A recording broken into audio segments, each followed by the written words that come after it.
Namaskar.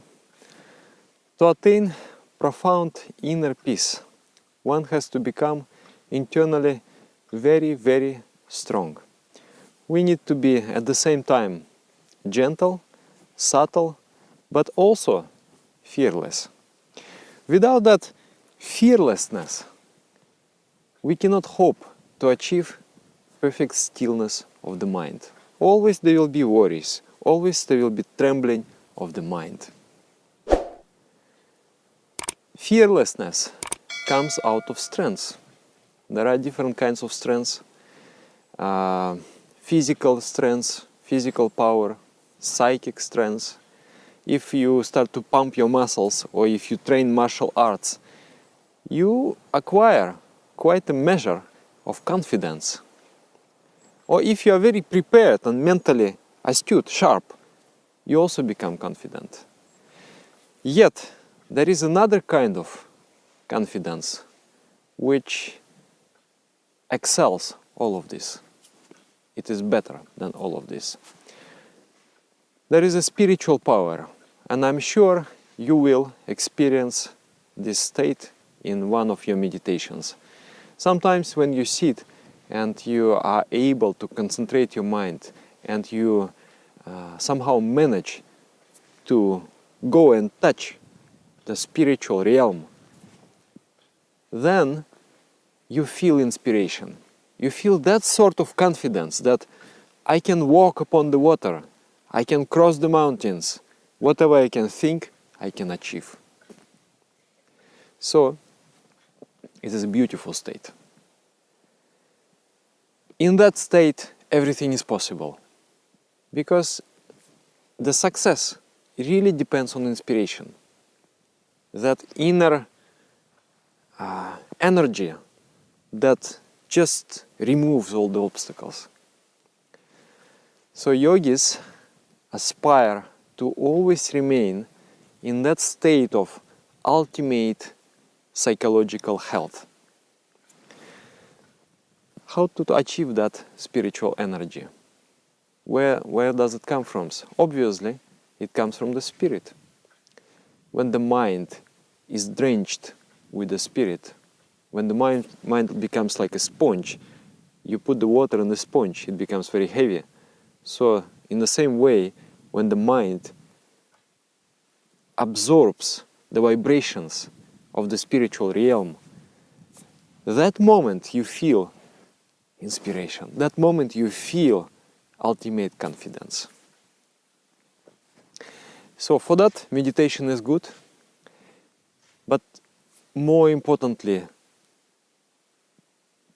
the proper conduct is necessary. Yogis have realized simple truth. They understood the power of thought, the power of word, and the power of action. So they designed the principles which will guide our conduct to excellence. Because every action we make either will speed up our evolution, rise us, evolve us, or will degenerate, will bring our downfall, will bring our degeneration.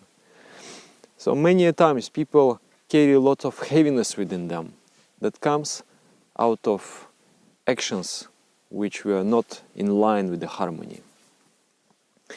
Today, already I announced that we are starting a course on these principles, and today I'm starting with the principle of ahimsa. Ahimsa means not inflicting harm on others by thoughts, words, and actions. It is the cornerstone of our civilization.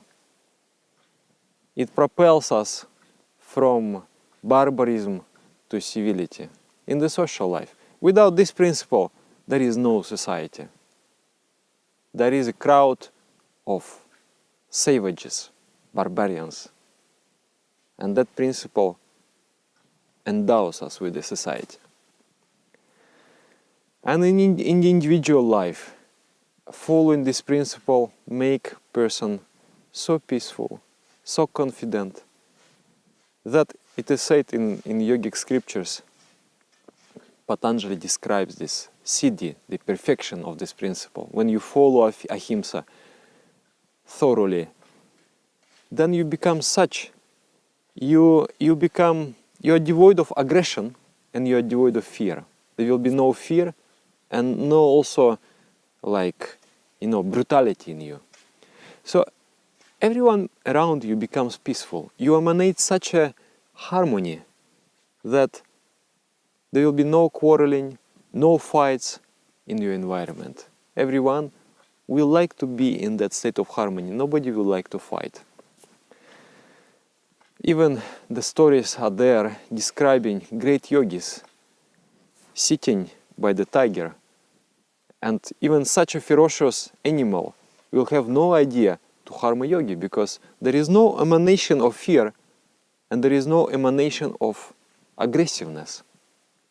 So that animal doesn't understand you as a prey or competitor. And that following that principle makes your soul so joyful and so light, and meditation becomes possible. Okay, so it is quite simple. Not inflicting harm on others by thoughts, words and actions. Harming means what? First of all, not inflicting pain, sufferings. I am living, and my goal of life that everyone will be happy. Nobody is going to undergo any tortures. Nobody is to undergo any suffering due to my being here. One great mystic poet has said, when you're born, everybody is laughing and you are crying, of course. You have a long life to struggle and a life of pleasures and pains and struggles. So you are crying. You should live such a life that when you go, everybody will be crying and you will be laughing, because you feel internally happy that I lived such a great life. And everybody will be missing you, because this person was an asset for humanity. So not giving pain to others, not giving suffering to others, rather giving joy and happiness by thoughts, words and actions. And also, harming means stopping one's development. Like, okay, taking life, of course, it means you will stop the development of that soul. You will just chop it.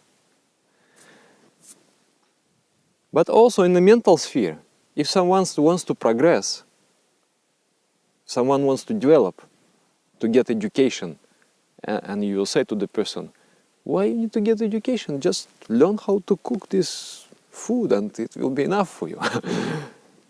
So that opposition towards the development of the person is tantamount to harming the person.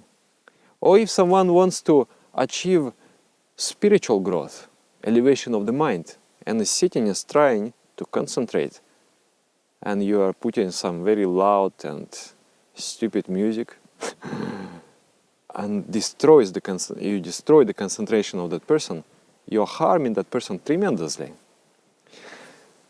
There is no such thing as harming others, because whenever you harm others, first of all, you create distortion within your mind, you create unhappiness within your mind.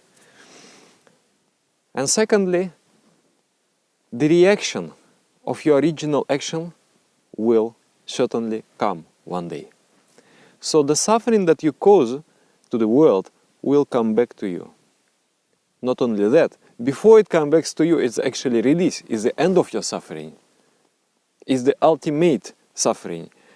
But before that, you will feel heavy. You will feel that your perception of the world is distorted. So it is very wise to avoid causing any suffering to the people.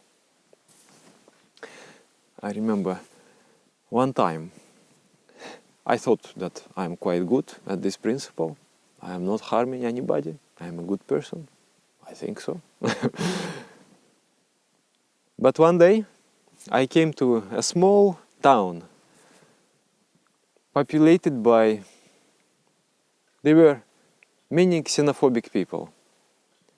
And to my misfortune, there was a celebration, day of a victory. So many people were drunk, who were recently soldiers. Now they are not soldiers, they are just drunk people, but they still feel we are soldiers and we are their heroes. And I'm walking with my uniform and guitar, and this image, I believe, it really offends them, their view of the world. Something completely unknown has come into there. So the immune system will attack the unknown bodies in the body. So someone is running, I'm just walking, and someone is running, and then he hits with his fist here. It's very sudden. He has taken me by surprise.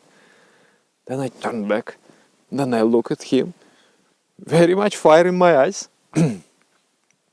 And his friends came on him, they caught him, and they dragged him away from me, and they started to bring him into his senses, because he was very drunk, obviously, acting like insane person. I was going to give a lecture, introductory lecture on yoga. I thought that now I cannot think about this situation. Let me do my job, then after that I will think. So I gave a lecture, then I came home. And then that image started to come in my mind. And when I remembered that injustice which has been done to me, what have I done? I was just walking, disturbing nobody. Why somebody just, because I'm different? Why? And then, I start to feel rage rising up from this area, from the stomach area, from the Manipura chakra. I just feel rage. I feel this anger that, just give me this person, I will burn him to ashes with my very eyes. It was going on like for 5 minutes. And then I understood that, actually now I am going against of the principle of ahimsa. By thoughts, I'm harming someone. And then I don't know how to do with that, how to deal with that emotion, because it is there. And I just suppress it. I will not think about it. But when you suppress emotion, it does not go away. It is still there within you. And it is there like a little pain, a little heaviness within, stays within, constantly poisoning you, slowly poisoning you. And time to time this image will come in my mind. I didn't know what to do. And then I thought a lot about ahimsa and how to follow this principle, what to do, how to deal. Why this situation happened in my life? And then one day, what happened? I was preparing to meditate, and I was singing mantra Bhavanam Kevalam, which means consciousness is all there is. Everything is an expression of supreme bliss, supreme consciousness, supreme love. Love is all there is. So I was thinking, an image of that person came into my mind. That was the first time when I thought differently. I asked myself, why did he do this? And I understood. He acted motivated by pain. He's so hurt. He's so much in pain. He's an unhappy person. All of his life is a suffering, is a hell. And because of that hellish existence, he manifests like this. Because if there is happiness, bliss within, you will express that love and bliss. And if there is pain, you will have to express the pain. Next was the wave of compassion. Not like auto-suggestion or something like fake, artificial, but very naturally it came. I thought that, oh, I wish so much that this person will find his destiny, will find his happiness, and will achieve his success. I started to think like this. I really start to feel with love about that person. And then, something really beautiful. I started to feel so light within. My tears start to come. Then I sat for meditation. Oh, I went very high into stratosphere. It was beautiful, blissful meditation. And so much lightness in the soul. Beautiful, beautiful, beautiful, beautiful feeling. So it is not easy to follow ahimsa. We have to pick up all our offenses, all the pains, all the time that we were hurt, and forgive. And think not with malevolence, not with vengeance, but with compassion, with love. I really want you to be happy. I want you to be happy, you to be happy. First, I want to be that everybody I love be happy. And now, everybody whom I hate, I also want them to be happy. I don't hate you anymore. So that is real ahimsa.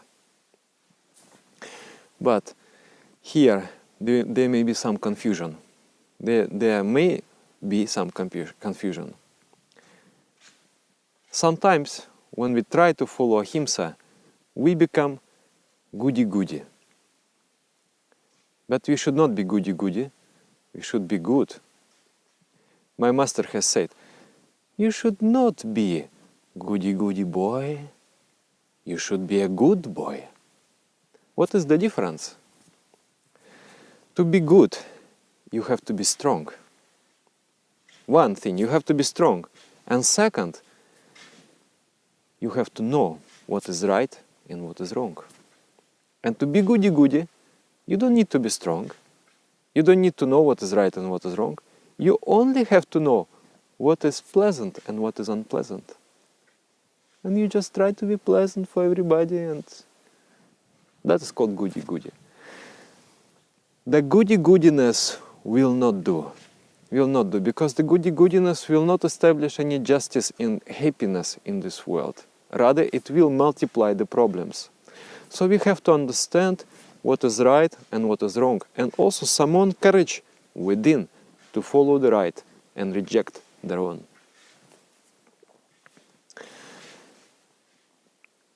If someone is attacking me, if someone is expressing aggression, what do I have to do?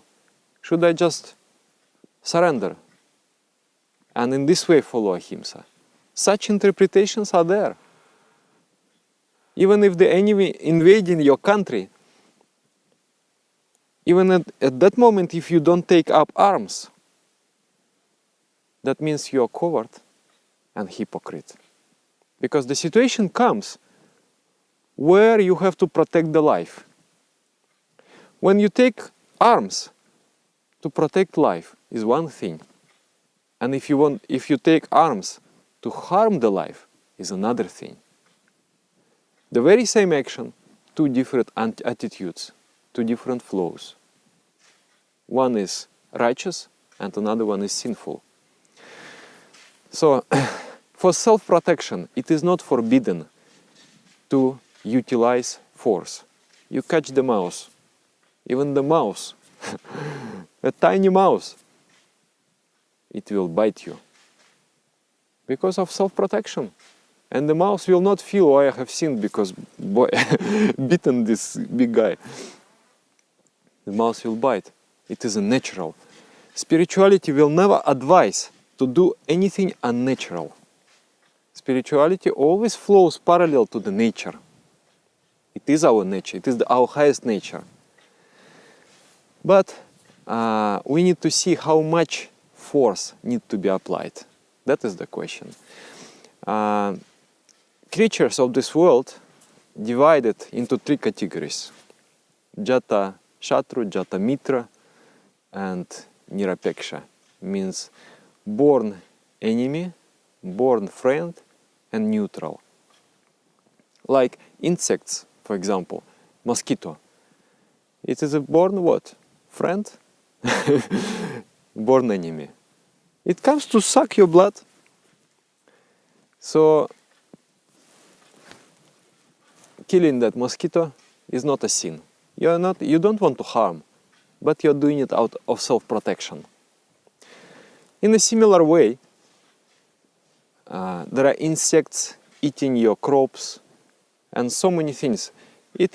Spirituality will not advise you to become impractical and for the protection of the life of insects to jeopardize a human life. It's not like that. Cow is a born friend. Killing the cow is very, very, very, how to say? It's condemnable. We keep the cow here. It's such a gentle animal. When you come in, it will lick you because she thinks that you are a calf. So much love, so much.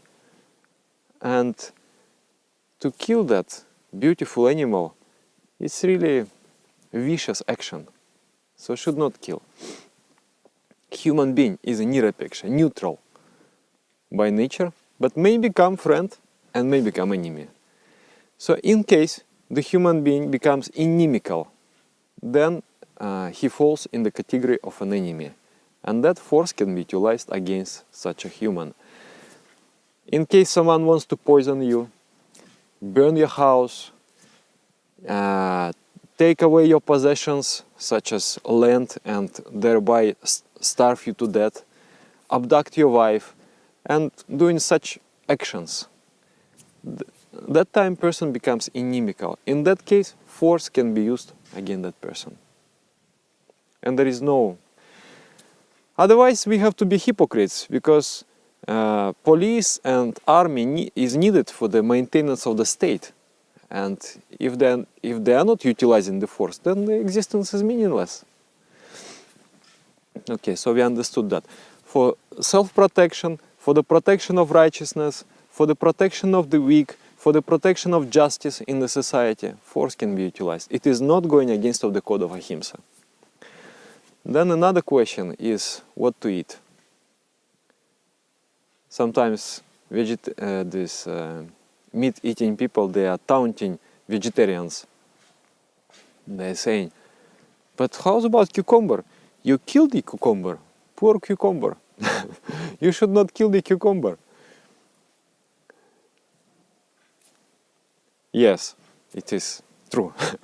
Because cucumber also have to die for you to survive. This world is made in such a way that there are food chains. You have to eat something to survive. But if there is a choice, you should eat something which is having less developed consciousness and which feel less pain. If there is an object with a developed nervous system, there will be lots of pain. And if cucumber doesn't have any nervous system, there will be no pain, there will be no awareness. If there is a cow and there is a chicken, why should you eat the cow? Eat the chicken. If there is a chicken and there is a fish, why should you eat the chicken? Eat the fish. If there is a fish and an apple or grains, buckwheat, wheat, why should you eat the fish? We will choose foods with the less developed consciousness. And like in the extreme north, maybe people have no available vegetables, and they eat fish, they eat deer meat. It's okay for them. They are not going against nature, they are not going against of spirituality. It's perfectly fine. But if in the modern age everything is available in supermarket, why should we eat? Why should we kill? Why should we give pain to creatures? We should not. And also, not only because of ethical, just eating meat is not good for health. When I became vegetarian, I was before all the time sick, and then all of a sudden I acquired quite a good health. I would not be catching cold and things like that. So I felt it is a good change. So it is good for you and it is good for the planet, for the environment. So okay, I think more or less I explained. Not harming, not giving suffering to anybody, not blocking someone's progress in psychic sphere, in spiritual sphere. And in the case of self-protection, we can use the force, physical force, psychic force, any kind of force, spiritual force. One time, my teacher, my Dada, my meditation teacher, he was going in the subway. And they were big guy, very big, hooligan kind of personality. And there were two small Asian-looking ladies, and he was moving towards them. And everybody, because he's so big, threatening, ferocious, everybody is just keeping quiet. So my teacher, he was feeling upset. And then at one moment, he said, "Stop what you are doing." And that man got really very, very angry. Then he stood up, and he's like one head taller than my teacher. My teacher also stood up like this, looking at each other, facing each other. And he just looked at him like this.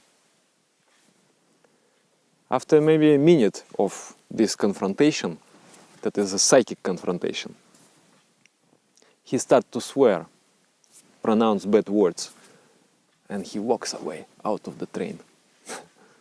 And everybody is... Is that not force? It is a force, of course. Is he not hurt? Yes, he's hurt. His ego is bruised very much. But that is for protection of the weak. And it is not going against of ahimsa. Rather, it is in the spirit of righteousness, in the spirit of spirituality. So practical advice would be for the next week, or preferably for the whole life, is watch out your mind. And if you start to feel jealousy and start to think malevolent thoughts, "Oh, I wish you will fail," or something like that, you feel anger or you feel greed or something, and then due to those emotions, you are motivated to think malevolently about the person, wishing their failure or wishing him to be not successful. Try to change your ideation. Try to think, you are my brother. I want you to flourish. I want you to be happy. You will discover something beautiful. You will discover that your soul is filling up with warmth, with love, and with strength. You will find yourself capable of every kind of success in life. And of course, we are going to continue with the principles. I advise you to subscribe to this channel, and then other principles of harmony will come up with these videos. I will also appreciate very much if you share this video. Thank you very much for viewing. It is a pleasure to be with you. Namaskar.